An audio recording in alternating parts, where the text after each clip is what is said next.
Hello, friends. Are you watching this alone or with someone? Tell me in the comments. I stepped into the dining room and froze solid, like I'd walked straight into one of those uncomfortable family dramas that always seem to play out during the holidays in suburban America,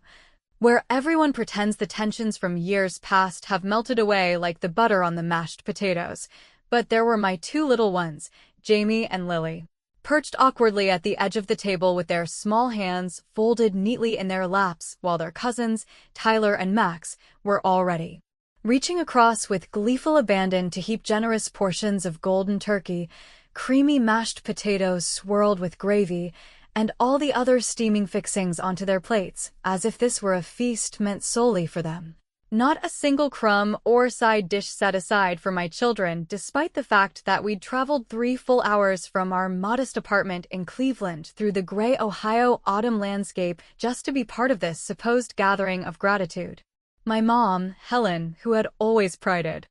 herself on being the pillar of fairness in our fractured family ever since Dad passed away a decade ago from that relentless cancer that ate away at him while the rest of us scrambled to keep up with the medical bills and the emotional wreckage it left behind, looked directly at me with that familiar mix of exasperation and resolve etched into her lined face, and said in a tone that brooked no argument, "Your sister's kids deserve the food first, because they've had a far harder year financially." With Greg's construction business folding under the weight of the latest recession and all the layoffs rippling through the Midwest, so it's only right that we prioritize them in this moment of abundance. And then there was Sarah, my older sister by 3 years, who had always positioned herself as the successful one with her real estate side gigs and the shiny SUV parked in the driveway that screamed suburban achievement, even as I knew from whispered conversations with mutual friends that her life was a carefully curated facade hiding credit card debts and marital strains, grinning smugly from her seat at the head of the table as she tore into a buttery roll with deliberate slowness, her eyes locking onto mine with a triumphant gleam before she added, "You should be grateful for whatever scraps we can spare after the main portions are served, Emily. Because not everyone in this family gets the kind of handouts and support that we've always provided to keep things running smoothly around here." I didn't explode into the kind of outburst that might have shattered the fragile peace of the evening or drawn the children into the crossfire of adult resentments that had been simmering since our teenage years when Sarah got the brand new car for her 16th birthday while I made do with a secondhand bicycle whose chain slipped every time I pedaled too hard up the neighborhood hills, nor did I engage in a verbal sparring match that would only escalate the favoritism Mom had shown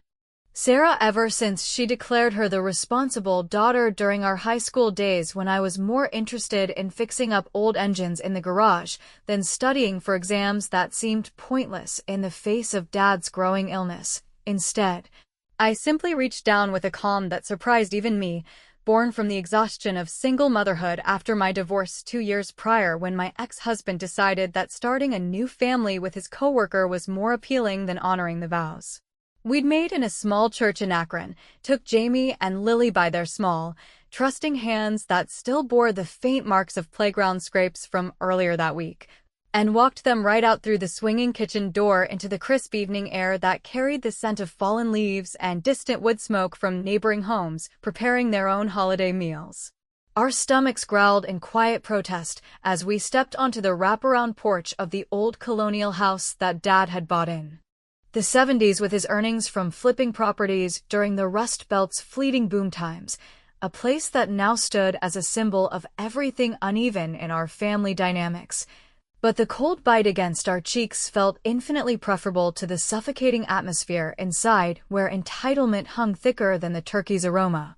And as we wandered toward the backyard swing set that Dad had built with his own calloused hands one summer weekend when Sarah and I were still young enough to believe in unfiltered joy, I pulled my children close in a hug that conveyed more reassurance than any words could in that moment of raw vulnerability.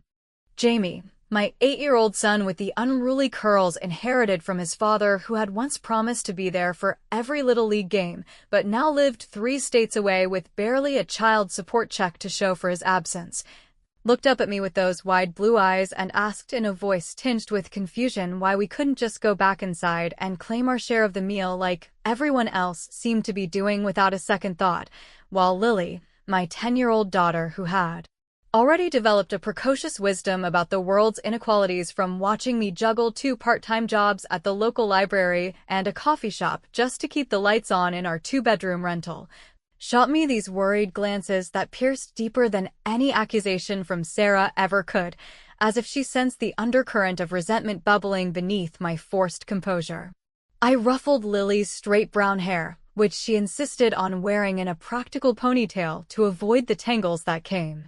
from our rushed mornings, and told them both in a whisper designed to shield them from the full weight of the situation that sometimes grown-ups behaved in ways that defied logic, like prioritizing their own favorites over basic kindness. But that we would find a way to turn this slight into something that strengthened our little trio rather than breaking it apart, drawing on the resilience I'd built during those long nights after the divorce when court dates and custody hearings left me questioning every choice I'd made since leaving my hometown for what I thought was a fresh start in the city. The stars overhead seemed unusually bright in the suburban quiet, far removed from the city lights that often drown them out back home, and for a fleeting moment, the simple act of being together away from the dining room's judgment felt like a small rebellion against the years of being cast as the afterthought in Mom's narratives at family gatherings where Sarah's achievements were toasted, while mine were footnotes at best. Yet, even as we lingered on the swing set, its chains creaking softly with the gentle pushes I gave to keep the kids occupied, fragments of Mom's earlier phone conversation drifted back to me from the open window where the lace curtains fluttered like reluctant witnesses to the unfolding drama. Her voice sharp and insistent as she assured someone on the other end that Sarah was handling everything just fine, but that I had always been the source of complications in the family structure, mentioning something about an inheritance mess from Dad's estate that needed to stay under wraps to avoid stirring up old grievances that could unravel the delicate balance she'd maintained since his death. Inheritance. What inheritance, exactly, since I'd long assumed that Dad's modest life insurance policy had barely covered the funeral costs and the down payment on the house that Mom now clung to as her security blanket in retirement, with no whispers of additional assets like the property shares or savings accounts that might have been hidden away in the complexities of his real estate dealings during the economic ups and downs of the 80s and 90s. My mind raced with possibilities that twisted the knot of anger tighter in my chest, wondering if this latest display of favoritism was just the tip of a deeper betrayal rooted in financial secrets that Sarah had likely manipulated to her advantage, given her history of bending truths to fit her narrative of victimhood whenever the spotlight threatened to dim. A chill unrelated to the November wind prickled across my skin, urging us to head back inside after what felt like an eternity of stargazing, though in reality it had only been 15 minutes or so.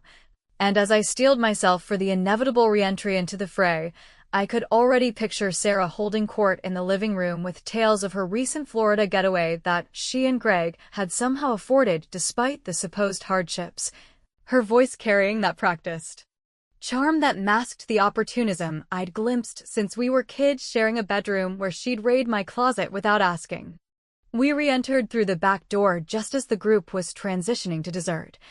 My homemade pumpkin pie from the discount store's canned ingredients now sliced unevenly on the sideboard with larger wedges destined for Sarah's boys who were already buzzing from their full bellies, and in passing the table to retrieve our coats from the hall closet, my elbow caught the edge of the cranberry sauce bowl in what could only be described as a perfectly timed accident fueled by the simmering frustration I'd carried all evening,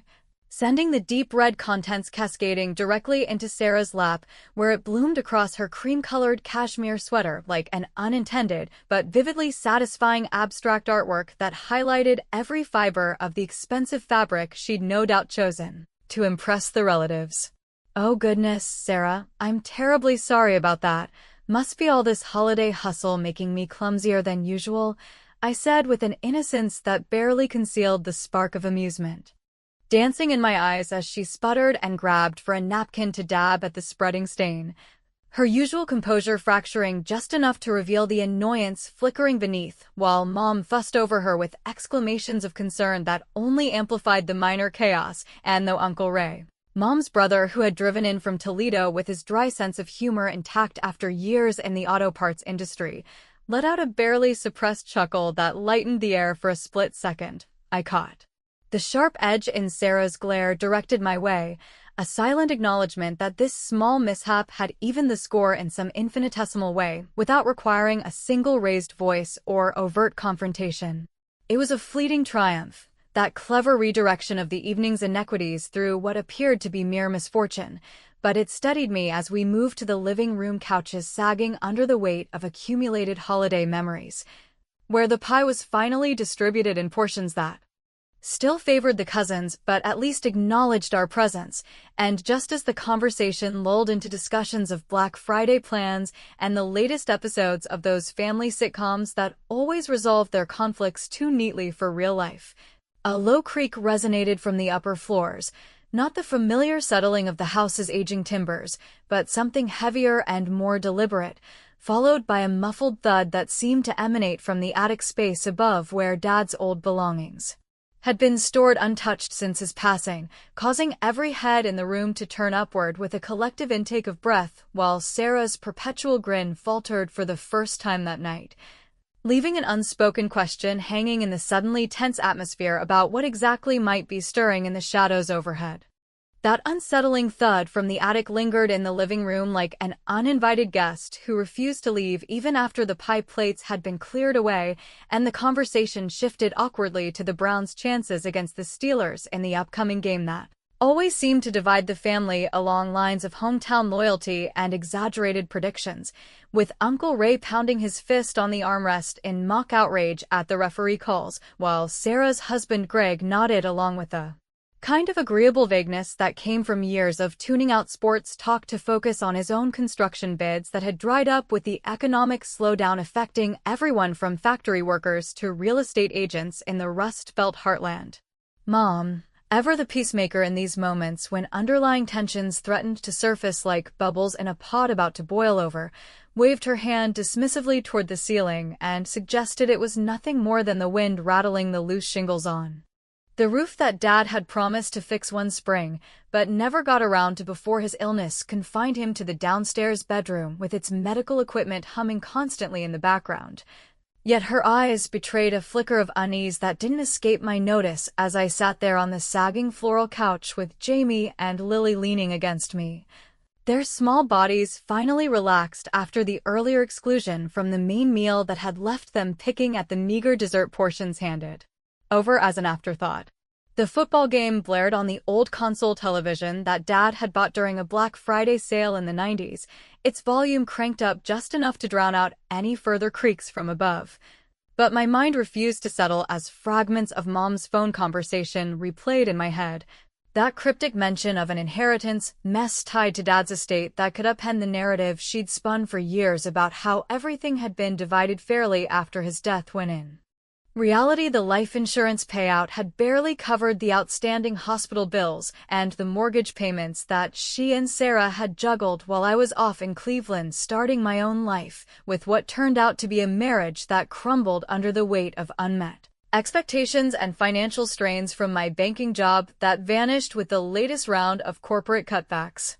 As the halftime show filled the screen with cheerleaders flipping through routines that evoked memories of Sarah's high school glory days when she captained the squad and basked in the applause from the bleachers, while I lingered in the shadows, fixing the marching band's broken instruments during pep rallies, I excused myself from the group under the pretense of needing a refill on coffee, slipping into the kitchen where the remnants of the feast cluttered the counters with half-empty bowls of congealing gravy and scattered cranberry stains that reminded me of the satisfying spill I'd engineered earlier on Sarah's sweater. A petty but effective way to reclaim a sliver of dignity without descending into the shouting matches that had defined our sibling interactions ever since she accused me of stealing her spotlight during family photo sessions as teenagers. The kitchen felt like neutral territory in the old house, with its linoleum floors worn smooth from decades of holiday preparations and the faint scent of spices lingering from the turkey that Mom had brined overnight in a recipe passed down from her own mother, who had immigrated from Ireland in the 50s, seeking the American dream only to find it laced with the hardships of factory work and raising two daughters amid the economic turbulence of post-war Ohio. I cornered Mom there as she attacked a stack of pots with her usual vigor, the sponge moving in furious circles that matched the avoidance in her posture when she sensed my approach.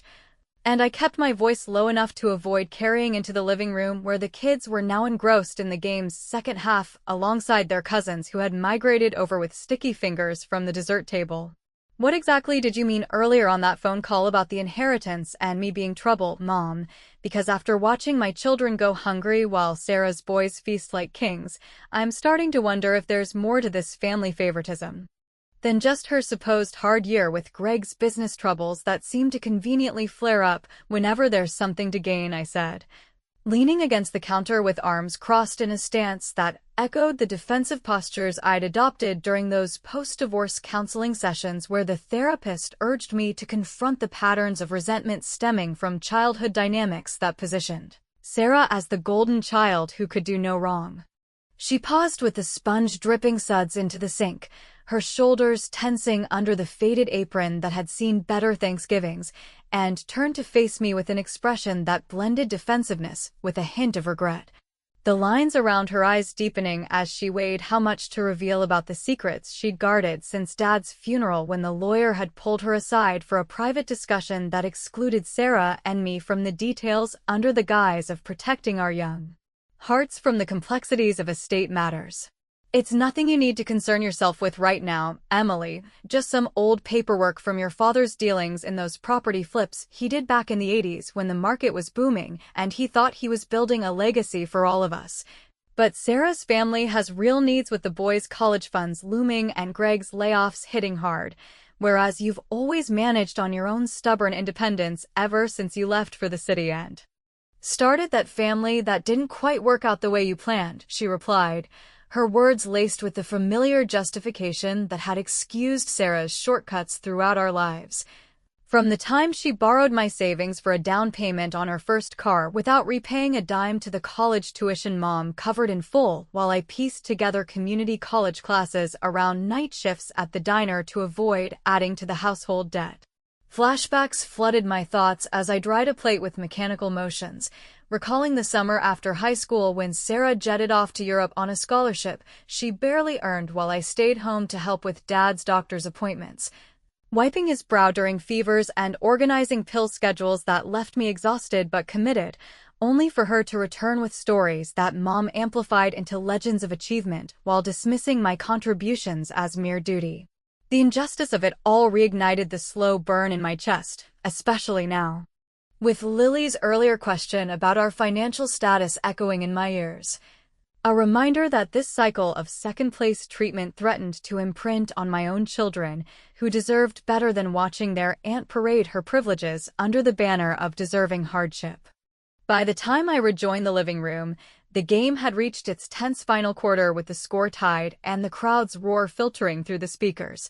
But the air felt thicker with unspoken undercurrents as Sarah poured herself a glass of the good Merlot from Mom's special winery bottle acquired during a girls' trip to Napa that she had somehow convinced our mother to fund as a reward for her sales milestones, swirling the deep red liquid with a self-satisfied air that made my earlier triumph over the cranberry spill feel even more justified. As she raised the glass in a mock toast to the team's comeback, I saw my opportunity in the dim lamplight casting long shadows across the room, excusing myself briefly to the kitchen again where I swapped her wine with white vinegar from the pantry shelf,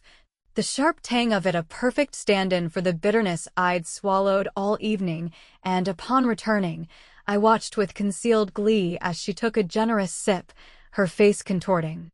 into a spectacular pucker that had her coughing delicately into her napkin while the room paused in confusion.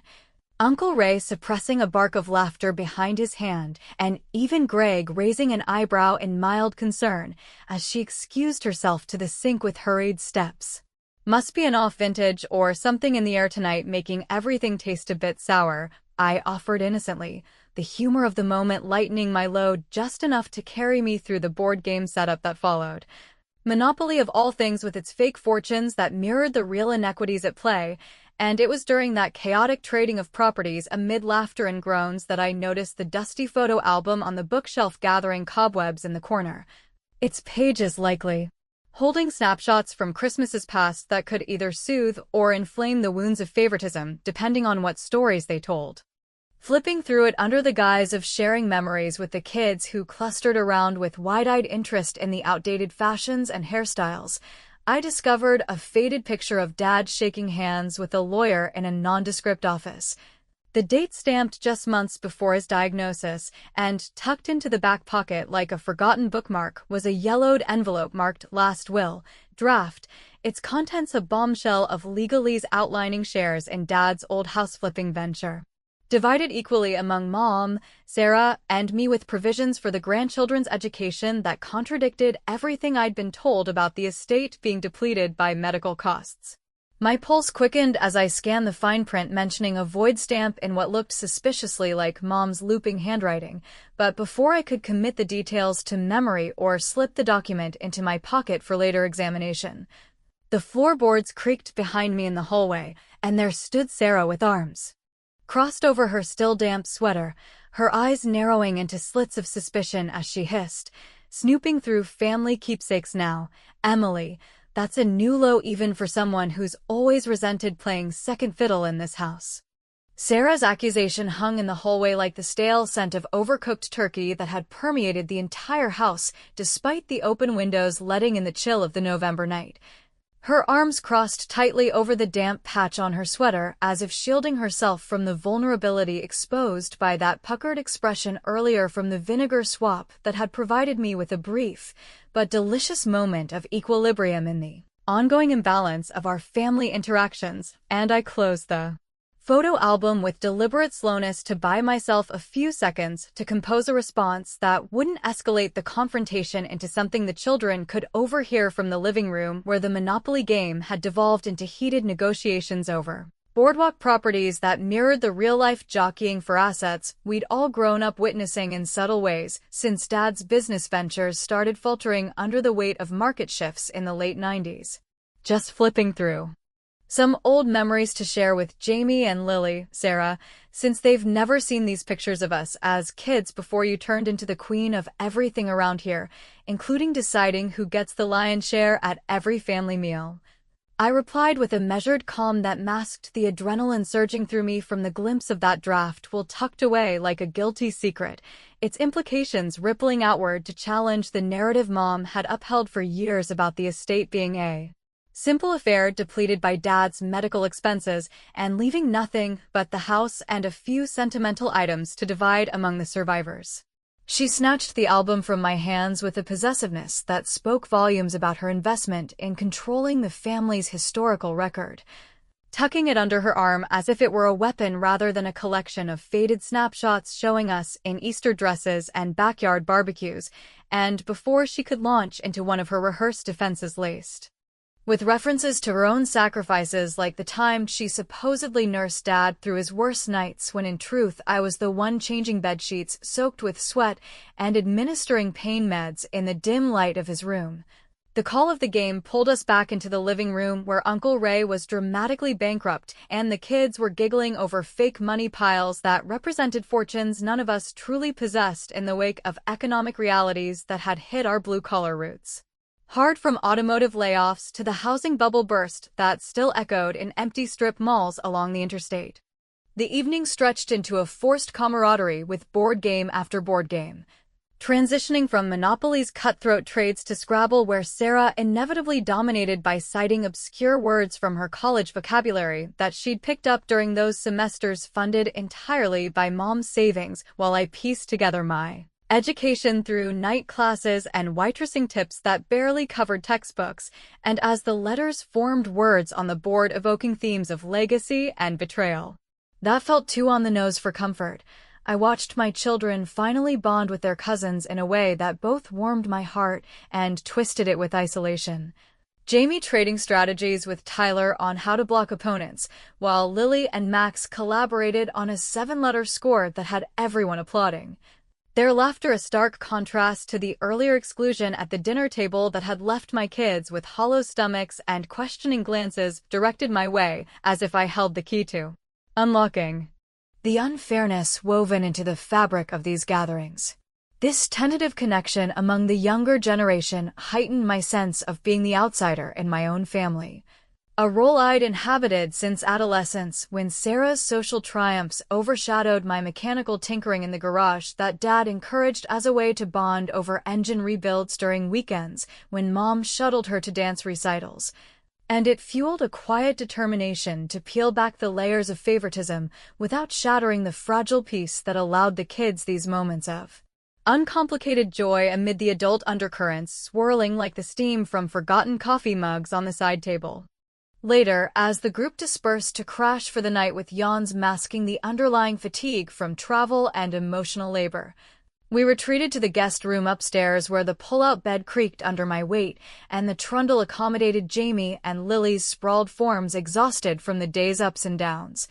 But sleep eluded me as the house's old bones settled with intermittent groans that blended into the replay of that attic thud from earlier and the Will's voided clauses that suggested a deliberate rewrite benefiting Sarah at my expense. Perhaps tied to the business debts Uncle Ray had hinted at in passing during a garage conversation years ago when he mentioned Dad's partner skipping town with half the profits from a botched subdivision deal in the suburbs. Around 2 in the morning, thirst drove me downstairs past the study door left slightly ajar with a sliver of light escaping like a confession waiting to be heard, and peeking and revealed Mom hunched over a desk cluttered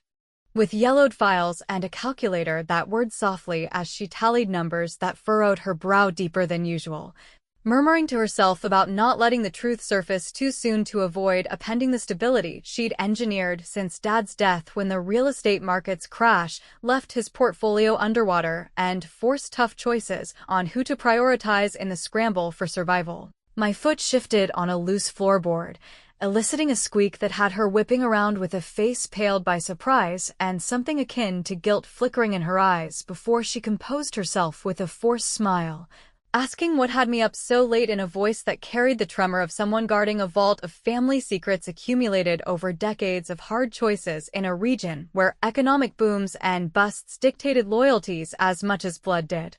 Morning arrived with the aroma of brewing coffee and cinnamon rolls fresh from the oven, a ritual Mom clung to as a symbol of normalcy even as Sarah chattered animatedly about Black Friday sales at the mall that she planned to hit with the boys for deals on electronics they didn't need. Her recovery from the previous evening's humiliations evident in the fresh outfit that screamed casual affluence, while I nursed a mug in silence, pondering the odd behavior I'd witnessed in the study. The day unfolded into outdoor activities to burn off the indulgent calories, with touch football in the leaf-covered yard evoking those idealized Thanksgiving scenes from magazines that our family approximated but never quite achieved due to the persistent favoritism that skewed every game towards Sarah's children. Her rules ensuring Tyler and Max scored the most touchdowns amid cheers that left Jamie sidelined more often than not until Lily rallied him with sibling solidarity that mirrored my own protective instincts. Sensing another opportunity to level the playing field without overt conflict, I suggested capturing the fun in photos for the family album, herding everyone onto the porch steps where the autumn sun cast a golden hue over flushed faces and rumpled clothes.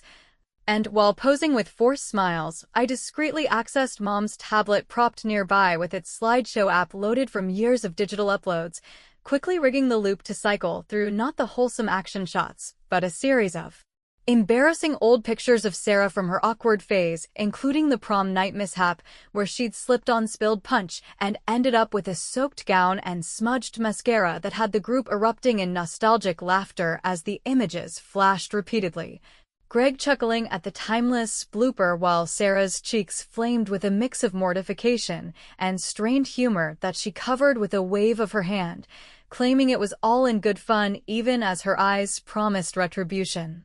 Later, As dusk settled and we gathered around the fire pit in the backyard for marshmallow toasts and storytelling under the string lights Dad had installed one 4th of July, the flames crackling with hypnotic rhythm that drew confessions from Uncle Ray about Dad's early business dreams sparked by post-war optimism only to be dashed by recessions that hit Ohio hardest.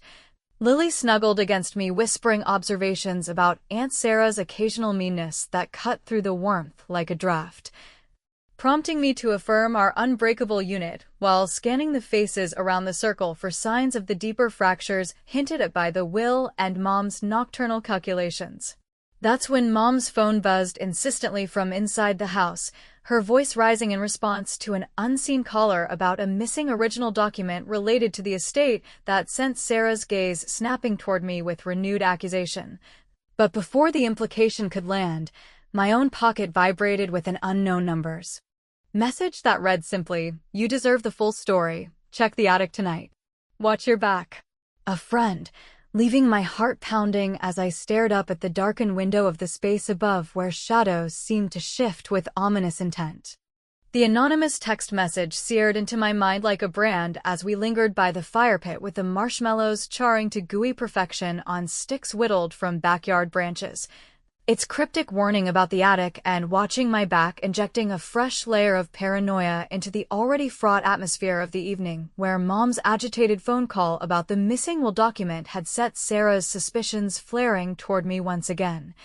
her gaze across the flames carrying the weight of someone who had long mastered the art of deflecting blame onto others while securing her position as the favored daughter through a combination of charm and calculated omissions that dated back to our childhood squabbles over who got the bigger slice of birthday cake. I pocketed my phone with feigned nonchalance, attributing the vibration to a game update notification in case anyone noticed, but inside the words looped endlessly, urging me to investigate the very space that had produced that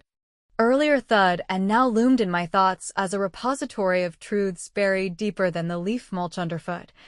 Truths that could either vindicate my growing conviction about the manipulated inheritance or drag the entire family into a confrontation that might scar Jamie and Lily with the kind of adult betrayals no child should witness during what was supposed to be a season of gratitude and reconnection amid the economic hardships that bound us all in shared Midwestern resilience. Lily's head rested on my shoulder, her whispers about the stars twinkling brighter than city lights back home a soothing counterpoint to the tension coiling in my gut, while Jamie roasted another treat with focused intensity that mirrored Dad's old workshop concentration,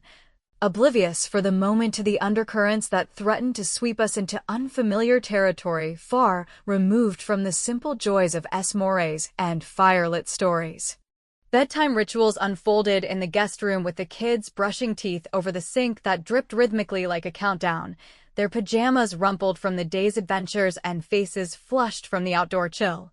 But as I tucked them in with kisses and assurances that tomorrow would bring fairer shares at breakfast despite the precedents set by dinner, sleep remained a distant prospect for me alone on the pull-out sofa whose springs poked like accusatory fingers.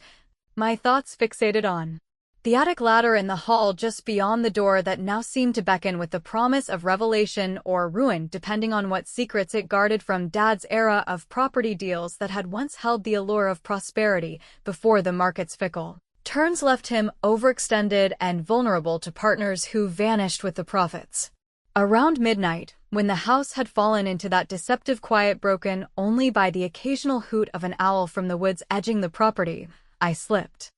from the bed and socked feet to avoid creaks, my flashlight app casting a narrow beam that danced across the walls adorned with family portraits showing happier times before Dad's illness reshaped us all into versions strained by grief and necessity. And tugging the attic cord released the ladder with a groan that echoed my internal resolve mixed with trepidation about what this midnight foray might uncover or cost in terms of family bonds already frayed by years of perceived slights.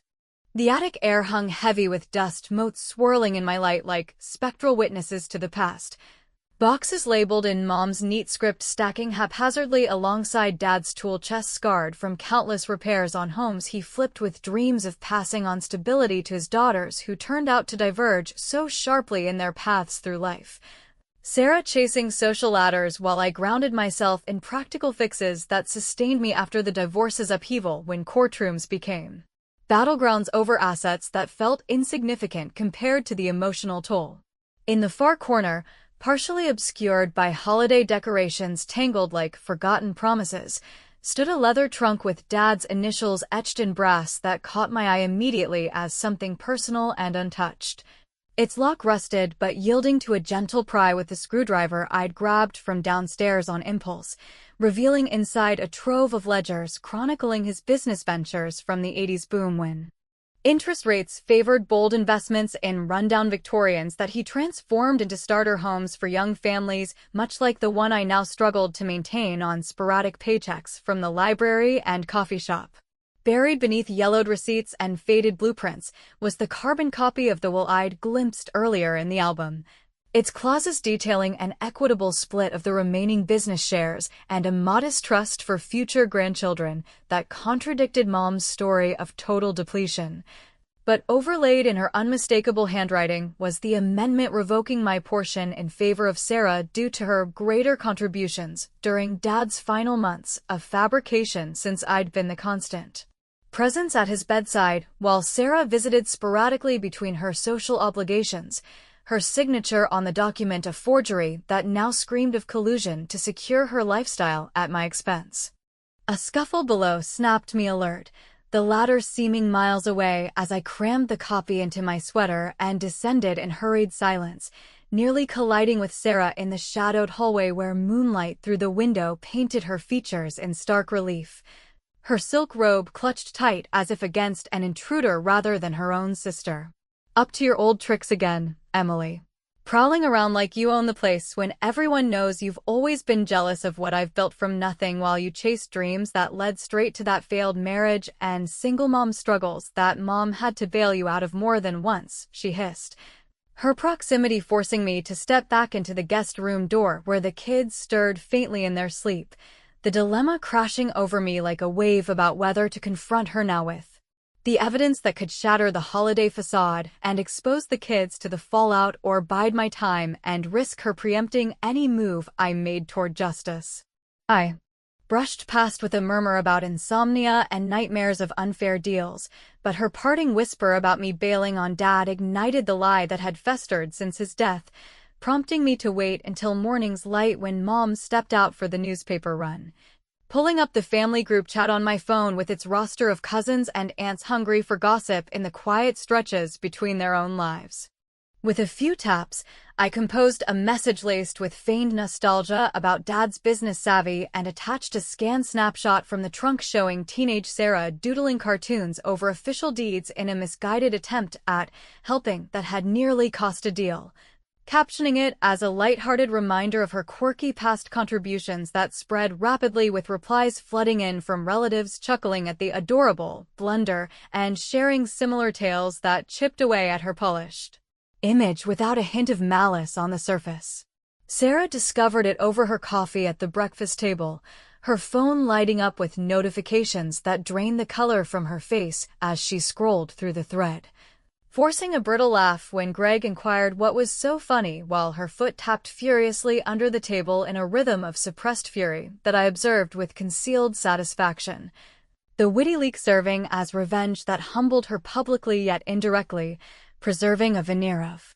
family harmony even as it sowed seeds of doubt among the extended circle. Yet the text sender lingered in my mind, and stepping outside for a breath of crisp air, I dialed the unknown number only to hear static-laced voicemail that cut off abruptly, followed by Mom's summons from the porch with a voice trembling about the business debt Sarah had been quietly covering through questionable means that hinted at a larger scheme of financial maneuvering tied to the estate. My heart raced with the choice looming between immediate exposure that could protect my children's future inheritance or deeper digging that endangered the fragile safety of our visit. But as Lily bounded over eager to build a fort in the nearby woods with sticks and fallen branches as an escape from the house's tensions, we immersed in the task together laughing at collapsed walls that reformed stronger, only for a faint scream to pierce the tree line from the direction of the house, distant yet unmistakable in its raw edge that halted our play and drew Sarah's figure waving us back with an urgency that belied her strained grin, her words about dinner ready carrying an undercurrent of warning as she added for my ears alone to steer clear of the attic from now on. That faint scream slicing through the woods like a jagged reminder of the house's hidden fractures halted our fort-building mid-laughter with Lily's stick wall toppling in a cascade of leaves that mirrored the crumbling facade of the family secrets I'd been unearthing since arriving for what was billed as a unifying Thanksgiving, but had devolved into a minefield of resentments and deceptions rooted in Dad's legacy of hard-earned assets squandered or redirected under Mom's watchful eye to prop up Sarah's version of the American dream that always seemed to come at my expense. Sarah's waving figure at the tree-lean, her face a strained mask of hospitality urging us back for dinner with words that carried an edge sharper than the autumn chill nipping at our exposed skin, pulled us from the sanctuary of play where Jamie had momentarily forgotten the earlier slights against our place at the table, and as we trudged along the leaf-strewn path back to the Colonial's wraparound porch with its peeling paint evoking years of deferred maintenance tied to the same financial tightropes that bound our lives, I couldn't shake the undercurrent of her warning about the attic that felt less like sisterly advice and more like a veiled threat from someone cornered by the group chat's viral exposure of her youthful indiscretions, which had already prompted teasing replies from cousins reminiscing about her artistic defacements of important papers that now took on a more sinister hue in light of the forged will amendment I'd discovered in the trunk. Dinner resumed in the dining room with roast chicken portions doled out unevenly once again, Sarah presiding over the carving with a precision that belied her inner turmoil evident in the way her knife slipped slightly on the meat as if her hands trembled from the backlash of those digital jabs that had humanized her flaws without granting her the narrative control she craved, while Mom bustled about setting places with a distracted air that hinted at the weight of her earlier revelations about the business debts Sarah had supposedly covered through her real estate connections, debts that traced back to Dad's ill-fated partnerships in the 90s when economic downturns turned promising flips into liabilities that he shouldered alone to shield us from the fallout. The kids dove into their meals with the enthusiasm of youth unburdened by adult scheming, Jamie and Lily finally receiving adequate servings that eased the knot in my stomach even as Sarah's boys eyed the table with their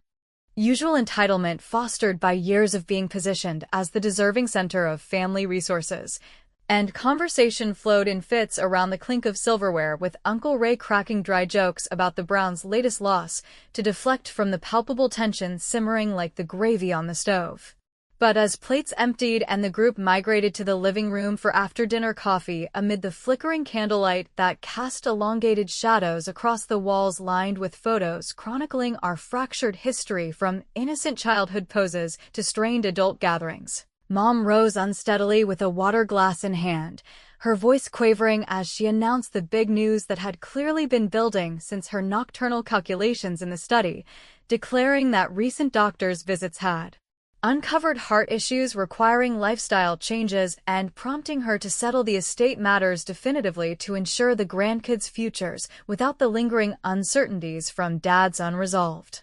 dealings. Sarah seized the moment with predatory swiftness, interjecting that the will updates would prioritize the family's genuine need like hers where Greg's construction woes had left them teetering on the edge of foreclosure scares that she painted in vivid strokes of hardship to garner sympathy from the room, her eyes locking onto mine with a challenge that dared me to contradict the myth of her sacrifices while glossing over the manipulations I'd uncovered in the attic's hidden compartments. The air thickened with unspoken accusations as the kids exchanged puzzled glances, Jamie whispering to Lily about whether this meant we'd have to move again like after the divorce when our Cleveland apartment became our anchor in the storm of upheaval. And I felt the dilemma peak in that instant between shielding them from the impending storm or unleashing the evidence that could redistribute the scales of justice long tilted against me since Sarah's college years when Mom funneled funds her way, under the pretext of investment returns that never materialized for my own path. Unable to contain the pressure any longer with the weight of the carbon copy pressed against my side like a talisman of vindication, I pulled the document from my sweater during a lull in the murmurs, unfolding it on the coffee table for all to see as gasps rippled through the assembly, reading aloud the original clauses that allocated business shares and trusts equitably among Mom, Sarah, and me, with provisions for the grandchildren that directly contradicted the voided amendment in her handwriting dated suspiciously soon after Dad's funeral, when grief should have clouded judgments rather than sharpened them for favoritism. Mom crumpled into the armchair with tears carving tracks down her cheeks, confessing in broken sentences how she'd altered the will out of a misguided belief that Sarah's family embodied the stability Dad envisioned, while viewing my independence as a sign I needed less support. Revelations that intertwined with the business's submersion under debts exacerbated by Sarah's fabricated job losses and siphoned loans for luxuries like that Florida vacation she bragged about earlier. The anonymous text traced back to a disgruntled former associate of Dad's who had grown weary of the lies perpetuated to maintain the status quo. Sarah lunged for the paper with a feral urgency that exposed her desperation, but I held it aloft out of reach, declaring with a calm forged in the fires of single motherhood and economic battles that the era of scraps and second-place finishes had ended for my children, who deserved the full measure of their grandfather's intentions without the distortions of sibling rivalry run amok. The room erupted into a cacophony of overlapping voices, with Uncle Ray nodding gravely in confirmation of the fishy dealings he'd long suspected, and Greg shifting uncomfortably as the extent of his wife's deceptions dawned on him. The kids huddling close to me in wide-eyed confusion that twisted my heart with regret over dragging them into this vortex, even as a part of me reveled in the long-overdue reckoning that viewers might judge as vindictive or overdue, depending on their own family scars. Then the screams shattered the chaos, for real, raw, and terrified wails erupting from the attic that sent us scrambling up the ladder in a frantic ascent. The air up there thick with acrid smoke from a sparking amplifier tangled in wires that Sarah had rigged with old recordings of Dad's pained moans from his sickbed days, intended as a psychological ploy to spook me into abandoning the will pursuit and preserve her ill-gotten gains, but the setup had backfired spectacularly when a loose connection ignited flames licking at the stored boxes of irreplaceable mementos. What in the world were you thinking, Sarah, staging this nightmare from Dad's suffering just to scare me off the truth when it nearly burned down the evidence of your greed? I shouted over the crackle as we smothered the blaze with jackets and pillows in a frenzied effort that left us coughing and singed, but the house intact, the fire department's sirens wailing in the distance as neighbors' lights flicked on in alarm. In the stunned aftermath, with statements given to the arriving responders who labeled it a potential arson attempt though tempered by the family context into an accident, Sarah pleaded on her knees amid the soot-streaked beams, begging for mercy that wouldn't ruin her carefully constructed life of appearances, sustained by the very manipulations now laid bare. The ultimate revenge crystallized in that vulnerable moment, and with a steady hand, I forwarded the entire thread of evidence, the will copy, chat logs, and even a quick photo of the rigged device, to the family lawyer under an anonymous sender line, murmuring to her that the courts would determine the true heirs without my interference to taint the process, watching as her defiance crumbled into sobs that echoed the screams she'd manufactured, but now carried the authenticity of genuine loss. We departed at first light, with the kids still asleep in the car's back seat, the Ohio landscape blurring past as Mom's apologetic calls promised reforms too late to erase the scars, and as the highway stretched toward Cleveland's familiar grit, I pondered whether this clever exposure had mended the deep-seated wounds of favoritism or merely deepened them into irreparable rifts that questioned the worth of family ties forged in inequality, leaving the echoes of those screams to resonate not just as a botched scheme, but as a haunting reminder that some truths, once unearthed, alter everything without offering clean resolutions.